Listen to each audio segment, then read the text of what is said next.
Hello and welcome to today's session, CQS Guidelines, How to Demonstrate Compliance, with me, Tracy Thompson. If you haven't come across me before, I am a Law Society Accredited Risk and Compliance specialist. I'm a lawyer and I've been working in the profession for a long time and work specifically with quality standards, Lexel and CQS.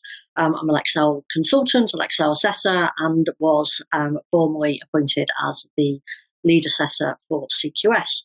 I do a lot of training and talk a lot in particular in relation to CQS compliance.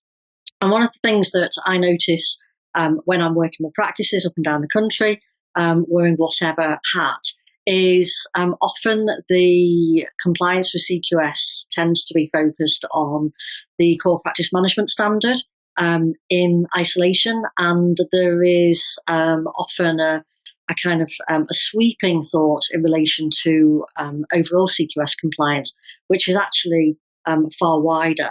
So it's not just about the core practice management standard. And that's the reason for running this session with you today, is to just make sure that you are aware of your entire suite of obligations under CQS compliance. Okay, so CQS, the story so far. I'm sure you are all aware as CQS accredited practices, or for those of you who are not yet CQS accredited, that CQS has been around for quite a long time now.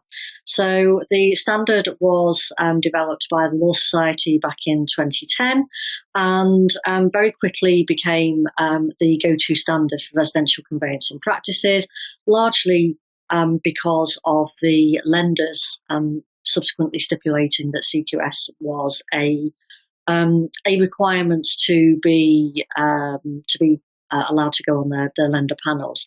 So very quickly we reached a plateau where the majority of residential conveyancing practices became CQS accredited.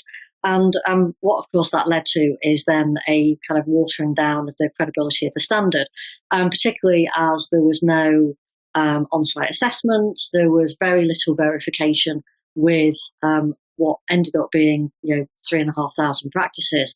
There was no verification that the standard was actually being followed in practice, and that brought about a lack of credibility in the scheme. And for years, the Law Society talked about bringing some kind of credibility to CQS. And for that reason, back in 2019, there was an announcement that the CQS standard would be changing and that there would be on-site assessments taking place, and there was a pilot which took place. Then, of course, 2020 came along, and what was going to be a short period of review and reflection